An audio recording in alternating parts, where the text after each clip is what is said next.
विधानसभा के सत्र को लेकर कमलनाथ का बयान सामने आया है, जहां इस विधानसभा का ये आखिरी सत्र था। कमलनाथ की तरफ से कहा गया, उन्होंने आगे कहा कि सत्र 5 दिनों के लिए था। विधानसभा का सत्र, हमें हर विषय पर चर्चा की उम्मीद थी। 2 दिन भी पूरा नहीं चल पाया सदन। आदिवासियों पर अत्याचार को लेकर आवाज उठाई, आदिवासियों को लेकर स्थगन प्रस्ताव की मांग की थी। आदिवासियों को लेकर चर्चा के लिए भी तैयार नहीं हुए।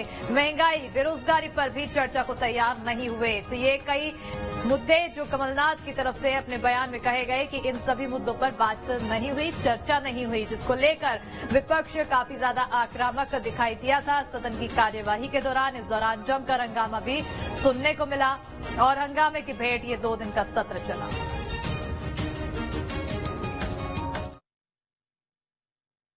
इस विधानसभा का आखिरी सत्र था, 5 दिन के लिए घोषित किया गया था और हमें उम्मीद थी कि ये 5 दिनों में हर विषय पर चर्चा करेंगे। कुछ घंटों चला, 2 दिन भी नहीं चला।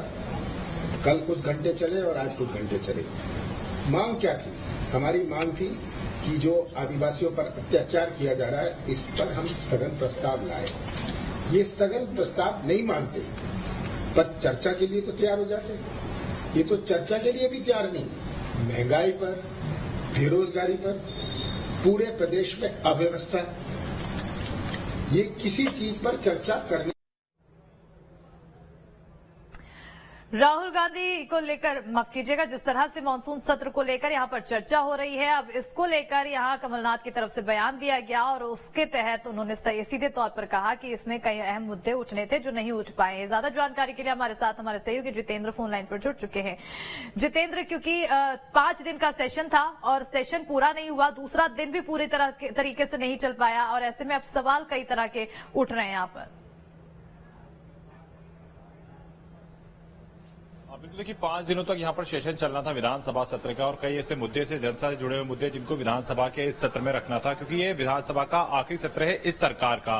15वीं विधानसभा का आखिरी सत्र था, क्योंकि अब आने वाले कुछ दिनों के बाद मध्य प्रदेश में आचार संहिता लग जाएगी और सीधे विधानसभा के चुनाव होंगे, जिसके बाद नई सरकार बनेगी, तब जाके विधानसभा का जो सत्र है वो आहूत किया जाएगा। तो इस सरकार का ये सत्र था, आखिरी सत्र था, लेकिन जिस प्रकार से यहाँ पर जो मुद्दों को रखा जाना चाहिए था, ऐसा लगा कि महज 5 दिनों तक चलने वाली विधानसभा की कार्रवाई ठीक तरीके से चली नहीं और 2 दिन के अंदर ही 2 दिन भी ठीक तरीके से नहीं चल पाई और 1.5 दिन के अंदर ही कार्रवाई को अनिश्चितकालीन समय के लिए बजट पास करने के बाद स्थगित कर दिया गया। सदन के अंदर लगातार हंगामा देखने को मिला। कांग्रेस ये चाहती थी कि मध्य प्रदेश में आदिवासियों पर हो रहे अत्याचार, इसके अलावा जो सतपुड़ा भवन में आग लगी थी वो, और साथ ही साथ बढ़ते हुए अपराध के अलावा महाकाल कॉरिडोर में जो भ्रष्टाचार हुआ है, इन विषयों पर सबसे पहले चर्चा कराई जाए। लेकिन यहाँ पर सत्ता पक्ष ने कहा कि पहले जो संशोधन विधेयक है और जो अनुपूरक बजट है उस पर चर्चा कराई जाए, उसके बाद इन विषयों को शामिल किया जाएगा। हालांकि कांग्रेस का यह आरोप था कि मध्य प्रदेश में जब सर्वदलीय बैठक हुई थी, उस दौरान ये तय कर लिया गया था, उस दौरान ये कहा भी गया था कि मध्य प्रदेश में इस पर चर्चा कराई जाएगी, लेकिन वो चर्चा नहीं कराई गई। तो वहीं मध्य प्रदेश के गृह मंत्री डॉक्टर नरोत्तम मिश्रा ने साफ कर दिया कि गांधी परिवार को खुश करने के लिए राहुल गांधी के नेतृत्व को लिए जो मौन धरना हो रहा है उसमें कांग्रेस के तमाम विधायक जाना चाहते थे। इस कारण हंगामा किया और सदन की कार्रवाई को अनिश्चितकालीन समय के लिए स्थगित करा दिया गया। मैं आपको बताऊं कि हंगामे के बीच 26,816 करोड़ 63,87,000 का जो अनुपूरक बजट है वो भी पारित किया गया। लेकिन कुल मिलाकर ये कहना गलत नहीं होगा कि मध्य प्रदेश की विधानसभा में जो मुद्दे शामिल किए जाने चाहिए थे, जिन मुद्दों से मध्य प्रदेश की जनता को फायदा मिल सकता था, कोई वो मुद्दे जिनके चलते मध्य प्रदेश के अंदर कहा जा सकता था कि जनता से जुड़े हुए मुद्दे हैं और उन मुद्दों के चलते कहीं ना कहीं न्याय और इंसाफ की बात कही जाती है। और अगर वैसे ही मुद्दों को शामिल नहीं किया जाएगा और सदन इसी तरह से हंगामे की भेंट चढ़ेगा तो आखिर मध्य प्रदेश के जो लोग हैं वो आखिर अपने सदस्यों पर भी कैसे भरोसा करेंगे। जाहिर सी बात है, चर्चा यहाँ पर काफी होनी थी, लेकिन जिस प्रकार से यहाँ पर चाहे सत्ता पक्ष हो चाहे विपक्ष हो, दोनों का ही जो रुख था वो काफी ज्यादा अडिग देखने को मिला। जहां सत्ता पक्ष ये चाह रहा था कि तमाम विषयों को पहले चर्चा होगी, उसके बाद अन्य विषयों पर चर्चा होगी, तो कांग्रेस यहां पर सिर्फ 3 विषयों को लेकर आई थी। लेकिन दूसरे जो विषय, चाहे मध्य प्रदेश के अंदर आंधी तूफान बारिश की हम बात करें, बाढ़ की बात करें, ओलावृष्टि की बात करें, परेशान किसान की बात करें, तो इस प्रकार के जो विषय थे वो इस बार कांग्रेस के विषयों में देखने को नहीं मिले। तो कुल मिलाकर हंगामे की भेंट विधानसभा का ये सत्र भी चढ़ गया। और अब लेकिन जितेंद्र, क्योंकि ये 15वीं विधानसभा का आखिरी सत्र था, ऐसे में उम्मीद यही थी कि हर मुद्दों पर चर्चा होगी और क्योंकि विपक्ष का काम भी होता है हंगामा करना, अलग अलग मुद्दों को उठाना, तो क्या उनके हंगामों को देखते हुए हर बार चर्चा ऐसे कम बंद कर दी जाएगी, अनिश्चितकाल के लिए सत्र को स्थगित कर दिया जाएगा और चर्चा वहीं रोक दी जाएगी?